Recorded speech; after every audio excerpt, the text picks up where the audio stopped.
যে দোয়াটা আল্লাহ কবুল করে নাই সেটা হচ্ছে আমি আল্লাহর কাছে অনেক চেয়েছি, অনেক দোয়া করেছি যে আল্লাহ শুনেছি এই জামানার সবচেয়ে বড় মুহাদ্দিস, তার নাম নাকি ইমাম আহমদ ইবনে হাম্বল।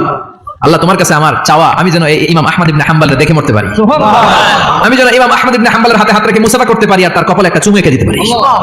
আহমদ ইবনে হাম্বল আবেগপ্রবণ হয়ে গেলেন, চোখের পানি ছেড়ে দিলেন, বলেন যুবক তোমার এই দোয়াটাও কবুল হয়ে গিয়েছে। আহমদ ইবনে হাম্বলের দেখা সাক্ষাৎ পাওয়ার জন্য আহমদ ইবনে হাম্বলের বাড়িতে তোমার যাওয়ার দরকার নাই, আহমদ ইবনে হাম্বল তোমার দরবারে ছুটে এসেছে। আনা আহমদ ইবনে হাম্বল মুহাদ্দিসুদ দাহর, আমি নিজেই আহমদ ইবনে হাম্বল। যুবক চোখের পানি ছেড়ে দেয়, আহমদ ইবনে হাম্বল চোখের পানি ছেড়ে দেয়। যুবক চিৎকার মেরে ইমাম আহমদ ইবনে হাম্বলকে জড়িয়ে ধরে, হাতে হাত রেখে মুসাফা করে, কপালের মধ্যে চুমু খায় আর আল্লাহর শুকরিয়া করে বলে, ও ইমাম আসলে এই দোয়াটাও আল্লাহ আজকে কবুল করে নিল। বিশ্বাস হয় সবসময় ইস্তেগফার করলে আপনার দোয়াগুলো এইভাবে কবুল করে নেবে কে? এই পাঁচটা জিনিস পাবেন সবসময় যদি ইস্তেগফারের সাথে লেগে থাকেন। রাজি আছেন তো? এজন্য বিশ্বনবী সব সময় নামাজে সালাম ফিরানোর পরে পড়তেন আস্তাগফিরুল্লাহ। কি পড়তেন? আস্তাগফিরুল্লাহ। তিনবার পড়তেন আস্তাগফিরুল্লাহ, আস্তাগফিরুল্লাহ, আস্তাগফিরুল্লাহ। পড়তে রাজি আছেন? ইনশাআল্লাহ। ইস্তেগফারের অনেকগুলো আলফাজ আছে, সবচেয়ে ছোট ইস্তেগফার হচ্ছে এটা, আস্তাগফিরুল্লাহ, আস্তাগফিরুল্লাহ। আরো আছে আস্তাগফিরুল্লাহ আল্লাযী লা ইলাহা ইল্লা হুয়াল হাইয়ুল কাইয়্যুম আতুবু ইলাইহি। বিষ্ণু বলেন এই ইস্তেগফারটা যদি কেউ পড়ে, আত-তাওয়াল্লি মিন ইয়াউমিজ যাহফ, যুদ্ধের ময়দান থেকে পালিয়ে আসা কবিরা গুনাহ। কি গুনাহ? কাফেরদের সাথে যুদ্ধ, আমি তাগড়া যুবক, তলোয়ার নিয়ে নেমেছি, আমার দেহের এক ফোঁটা রক্ত থাকা পর্যন্ত আমি যুদ্ধ চালিয়ে যাব, আমি ফিরে আসতে পারবো না, আইনটা কার? ফিরে আসলে কবিরা গুনাহ। বিশ্বনবী বলেন যুদ্ধের ময়দান থেকে ফিরে এসেছে এরকম কবিরা গুনাহ অবলম্বনকারীও যদি আস্তাগফিরুল্লাহ আল্লাযী লা ইলাহা ইল্লা হুয়াল হাইয়ুল কাইয়্যুম আতুবু ইলাইহি পড়ে, ওই কবিরা গুনাহকারীকেও ক্ষমা করে দিবে কে? পড়তে রাজি আছেন তো? আবার সাইয়েদনা আবু বকর বললেন, ইয়া রাসূলুল্লাহ আল্লিমনি দুআআন আদউ বিহি ফি সালাতি, এমন দোয়া আপনি আমারে শিক্ষা দেন যে এই দোয়াটা আমি নামাজে পড়তে পারি। বিশ্বনবী বললেন, পড়ো আল্লাহুম্মা ইন্নী যালামতু নাফসি যুলমান কাসীরান ওয়া লা ইয়াগফিরুয যুনুবা ইল্লা আনতা ফাগফিরলি মাগফিরাতাম মিন ইনদিক ইন্নাকা আনতাল গফুরুর রহিম। সুবহানাল্লাহ পড়ো। এটাও ইস্তেগফার। আমরা এটা বলি দোয়া মাসুরা, সালাম ফেরানোর আগে পড়ি না? যেখানেই ক্ষমা চাওয়ার কথা আছে ওইটারই কি বলে?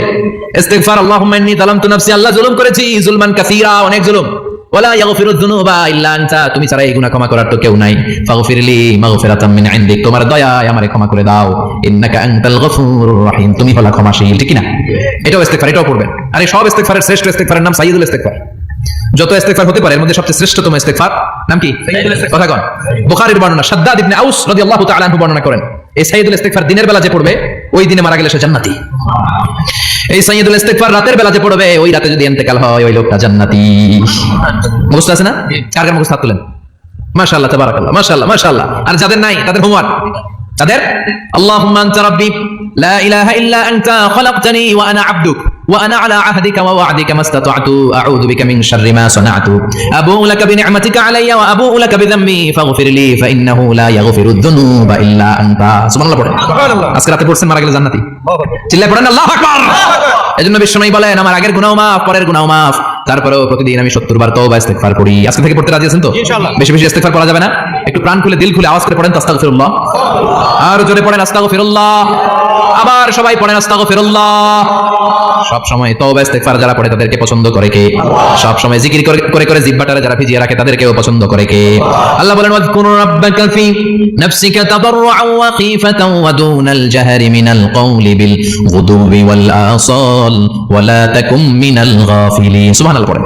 আল্লাহ বলেন ওয়াযকুর রাব্বাকা ফি নাফসিক, আল্লাহরে মনে মনে ডাকো, তাদাররুআন ওয়া খীফা, আল্লাহর জিকির করতে আল্লাহ বলেছেন ফি নাফসিক। বুঝতেছেন অর্থ? ফি নাফসিকা, মনে মনে আল্লাহর জিকিরটা করো। তাদাররুআন ওয়া খীফা, তাদাররুআ মানে বিনয়ের সাথে, with full of humility, submission and humbleness, বিনয়ের সাথে আল্লাহর ডাকো। ওয়া খীফা, গোপনে গোপনে ডাকো। দুনাল জাহরি মিনাল কওল, চিৎকার চেঁচামেচি করে ডেকো না। কার কথা? আওয়াজ করে জিকির করো না। এই যে আমরা মাহফিলে লা ইলাহা ইল্লাল্লাহ জিকির করে, এটা তালিমান। উদ্দেশ্য কি? তালিমের জন্য আওয়াজ করে জিকির জায়েজ আছে, কিন্তু ব্যক্তিগত জিকিরের যে ইবাদতটা এটা আস্তে আস্তে হইতে হবে, এটা ভদ্রভাবে হতে হবে, চিল্লাচিল্লি করে নয়। আবার তালিমের জিকির ওইটাও ভদ্রভাবে। ইন্নাল্লাহা জামিল ইউহিব্বুল জামাল, আমার আল্লাহ সুন্দর, আমার আল্লাহর জিকিরের মধ্যেও সৌন্দর্য আছে না নাই? কিন্তু এদেশে জিকিরের ভেতরে লাফালাফি আছে না নাই? বেশি না কম? কি বসেন বসেন, হ্যাঁ বসে যান তো, অনেক ধরনের আছে জিকির। হ্যাঁ বসেন বসেন বসে যান। হ্যাঁ হাইবার আলী, এটা কি আবার জালালি? তো এই যে ইন্নাল্লাহা জামিল ইউহিব্বুল জামাল, আমার আল্লাহ সুন্দর, আমার আল্লাহর জিকিরের মধ্যেও সৌন্দর্য আছে না নাই? তালিমের উদ্দেশ্যে সবাই মিলে জিকির করা যায়, কিন্তু চিল্লাফাল্লা করা যাবে না, লাফালাফি করা যাবে না, মাথা ডানে বায়ে ঝোলানো যাবে না, ঠিক কি না? কিন্তু লাফালাফির জিকির আছে না নাই?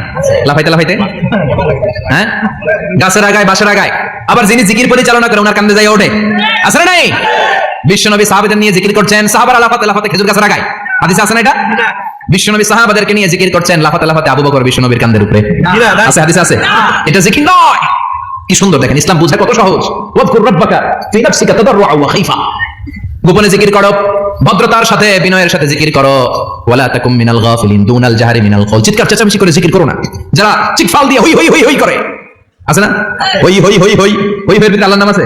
হ্যাঁ, এই যে হুই হাই এই স্টাইলের যে জিকির, এটার ভিতরে আমার আল্লাহর নাম আছে? আল্লাহর নাম যদি না থাকে ওটা জিকির হবে? কথা বলেন। বিষ্ণু বললেন, খবরদার, চিৎকার চেঁচামেচি করে লাফালাফি করে যারা জিকির করে এরা মনে করে আল্লাহ কানে শুনে না। কথা বলেন। আপনি গোপনেও আল্লাহর ডাকলে আপনার ডাকে সাড়া দিবে কে? এজন্য রাব্বুল আলামিন বলেন, ফাযকুরুনি আযকুরকুম ওয়াশকুরুলি ওয়ালা তাকফুরুন। বান্দা আমার জিকির তোমরা করো, আমিও তোমাদের জিকির করব, ঠিক না? আমরা যদি আল্লাহর জিকির করি, আমাদের জিকির করে কে? সুবহানাল্লাহ কইবেন না? আমরা আল্লাহর জিকির করে, আল্লাহ নাকি আমাদের জিকির করে? জানো তো কথাই। আবার হাদিসে কুদসিতে আল্লাহ বলেন, ফাইন যাকারানি ফি নাফসি যাকারতুহু ফি নাফসি। আমার বান্দা যদি একা একা আমার জিকির করে, আমি আমার বান্দার একা একা স্মরণ করি। ওয়া ইন যাকারানি ফি মালাইন যাকারতুহু ফি মালাইন খায়রিন মিনহু। এরকম মহা সম্মেলন করে যদি কেউ আমি আল্লাহর জিকির করে, আমি এর চেয়ে বড় মহা সম্মেলন ফেরেশতাদেরকে নিয়ে করে আমার বান্দারে স্মরণ করি। ওয়া ইন তাকাররাবা ইলাইয়া শিবরান তাকাররাবতু ইলাইহি যিরাআন। আমার বান্দা যদি আমার দিকে এক বিঘত আসতে চায়, আমি আমার বান্দার দিকে এক হাত এগিয়ে যাই। আমার বান্দা যদি আমার দিকে এক হাত আসতে চায়, আমি আমার বান্দার দিকে দুই হাত যাই। ওয়া ইন আতানি ইয়ামশি আতাইতুহু হারওয়ালা। আমার বান্দা যদি আমার দিকে হেঁটে হেঁটে আসতে চায়, আমি আমার বান্দার দিকে দৌড়ে দৌড়ে যাই। সুবহানাল্লাহ বলেন। এজন্য বিষ্ণু বলেন, লা ইয়াজালু লিসানুকা রাতবাম মিন যিকরিল্লাহ। আল্লাহর জিকির দিয়ে জিহ্বাটারে ভিজিয়ে রাখবা কার কথা? চিল্লায়ে বলেন কার কথা? সবসময় আল্লাহর জিকির করতে রাজি আছেন তো? সবচেয়ে শ্রেষ্ঠ জিকির বিষ্ণু বললেন, আফদালু যিকরি লা ইলাহা লা ইলাহা ইল্লাল্লাহু মুহাম্মাদুর রাসূলুল্লাহ সাল্লাল্লাহু। সবচেয়ে শ্রেষ্ঠ জিকির লা ইলাহা, এর চেয়ে শ্রেষ্ঠ জিকির